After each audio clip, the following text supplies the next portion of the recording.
ಹೀಗೆ ಒಂದ್ ಕಡೆ ಡಿಕೆ ಕೊಟ್ಟ ಮಾತಿನ ಅಸ್ತ್ರವನ್ನ ಜಳಪಿಸ್ತಾ ಇದ್ರೆ ಇತ್ತ ಸಿದ್ದರಾಮಯ್ಯ ಕೂಡ ನೇರ ತಿರುಗೇಟನ್ನ ಕೊಟ್ಟಿದ್ದಾರೆ. ಅಷ್ಟೇ ಅಲ್ಲ, ಸಿದ್ದರಾಮಯ್ಯನವರ ಪರ ಸಹಜವಾಗಿ ನಿರೀಕ್ಷೆ ಮಾಡದಂತೆ ಅಹಿಂದ ಪಡೆ ಕೂಡ ಈಗ ತೊಡೆ ತಟ್ಟಿ ನಿಂತಿದೆ. ಸಿದ್ದರಾಮಯ್ಯ ಪಾಲಿಗೆ ಇದೀಗ ಅಹಿಂದವೇ ಎಗೈನ್ ದೊಡ್ಡ ಬ್ರಹ್ಮಾಸ್ತ್ರ ಆಗಿದೆ. ಬನ್ನಿ ಇದಕ್ಕೆ ಸಂಬಂಧಪಟ್ಟಾಗಿನ ರಿಪೋರ್ಟ್ ನೋಡ್ಕೊಂಡು.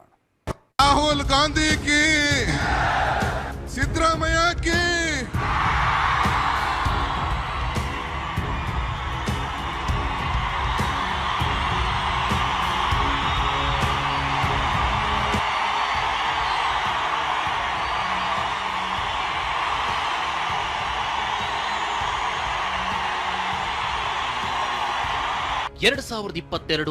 ಆಗಸ್ಟ್ 4 ಡಿಕೆ ಬಾಯಲ್ಲಿ ಬಂದ ಇದೇ ಸಿದ್ದರಾಮಯ್ಯ ಕಿ ಜೈ ಅನ್ನೋ ಉದ್ಘೋಷ ಸೇರಿದ ಲಕ್ಷ ಜನರಲ್ಲಿ ಮಿಂಚಿನ ಸಂಚಲನ ಸೃಷ್ಟಿಸಿತು.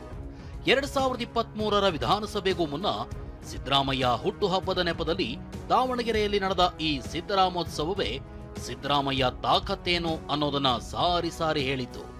ಅಂದು ಇದೇ ಕಾರ್ಯಕ್ರಮದಲ್ಲಿ ಭಾಗಿಯಾಗಿದ್ದ ರಾಹುಲ್ ಗಾಂಧಿಗೂ ಸಿದ್ದರಾಮಯ್ಯರ ಅಹಿಂದ ಪವರ್ ಎಂಥದ್ದು ಅನ್ನೋದು ಅರಿವಿಗೆ ಬಂದಿತ್ತು.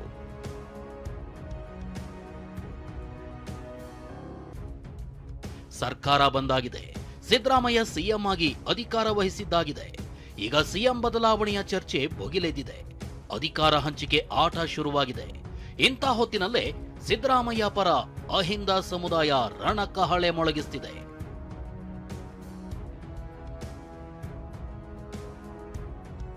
ಸಿಎಂ ಬದಲಾವಣೆ ಮಾಡಿದ್ರೆ ಹೋರಾಟ ಪಕ್ಕ. ಸಿದ್ದು ಪರ ಅಹಿಂದ ರಣಕಹಳೆ. ಅಹಿಂದ ವರ್ಗಗಳು ಸುಮ್ಮನೆ ಕೂರಲ್ಲ. ಅಹಿಂದ ನಾಯಕತ್ವ ಇಲ್ಲದೆ ಇದ್ರೆ 2028ರಲ್ಲಿ ಪ್ರತಿಫಲ ಕಾಣ್ತೀರಿ ಎಂದು ಎಚ್ಚರಿಕೆ. ಅಹಿಂದ ನಾಯಕತ್ವ ಇಲ್ಲ ಅಂತನ್ನೋದಾದ್ರೆ ಮುಂದಿನ ಒಂದು 2028ರ ಚುನಾವಣೆಯಲ್ಲಿ ಅದರ ಪ್ರತಿಫಲವನ್ನು ಕೂಡ ನೀವು ನೋಡಬೇಕಾಗ್ತದೆ.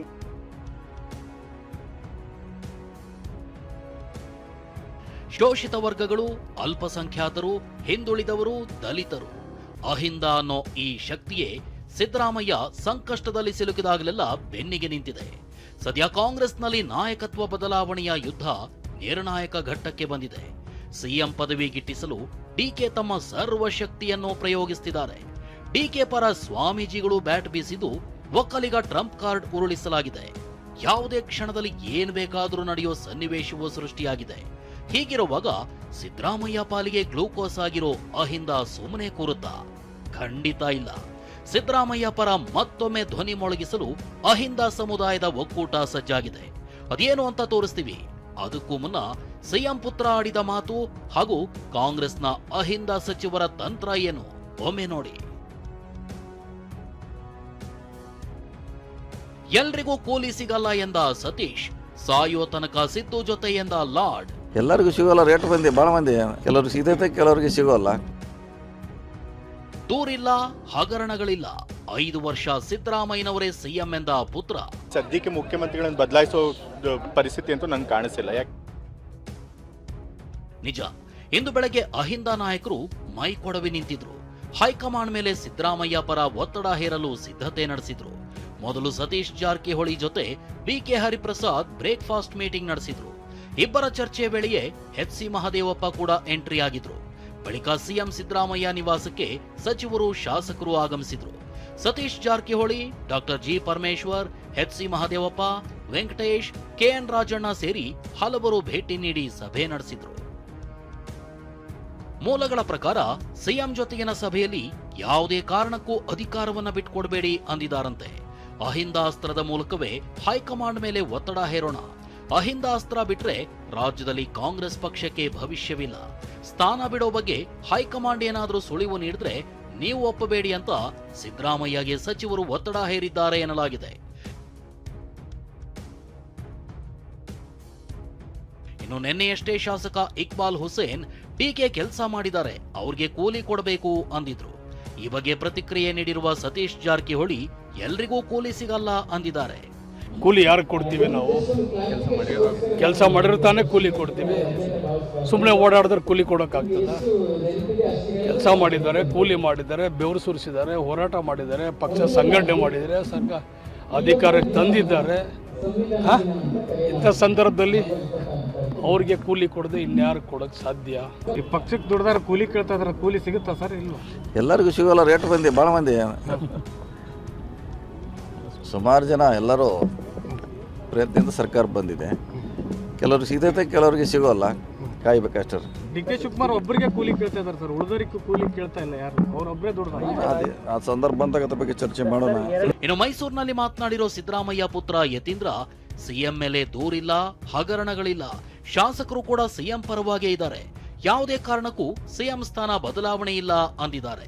ಮುಖ್ಯಮಂತ್ರಿಗಳು ಏನು ಹೇಳಿದ್ದಾರೆ, ಈಗಂತೂ ಸದ್ಯಕ್ಕೆ ನನಗಂತೂ ಆಸ್ ಎ ಪಾರ್ಟಿ ವರ್ಕರ್ ಆಗಿ MLA ಆಗಿ ಈಗ ಸದ್ಯಕ್ಕೆ ಮುಖ್ಯಮಂತ್ರಿಗಳನ್ನು ಬದಲಾಯಿಸೋ ಪರಿಸ್ಥಿತಿ ಅಂತೂ ನಂಗೆ ಕಾಣಿಸಿಲ್ಲ. ಯಾಕೆ ಅಂತಂತಂದರೆ ಮುಖ್ಯಮಂತ್ರಿಗಳ ಮೇಲೆ ಯಾವುದೇ ದೂರಿಲ್ಲ, ಹಗರಣ ಅಂತ ಏನೂ ಇಲ್ಲ, ಒಳ್ಳೆ ಆಡಳಿತ ಕೊಟ್ಟಿದ್ದಾರೆ, MLAಗಳು ಅವ್ರ ಪರವಾಗಿದ್ದಾರೆ. ಸೊ ಹಾಗಾಗಿ ಬದಲಾಯಿಸುವಂಥ ಅಗತ್ಯ ನನಗೆ ಕಾಣಿಸ್ತಿಲ್ಲ. ನಾನು ವೈಯಕ್ತಿಕವಾಗಿ ಈಗಲೂ ಕೂಡ ಸಿದ್ದರಾಮಯ್ಯ ಅವರೇ ಮುಖ್ಯಮಂತ್ರಿಗಳು ಮುಂದುವರಿತಾರೆ, 5 ವರ್ಷ ಕಂಪ್ಲೀಟ್ ಮಾಡ್ತಾರೆ ಅನ್ನೋ ನಂಬಿಕೆ ನನಗಿದೆ.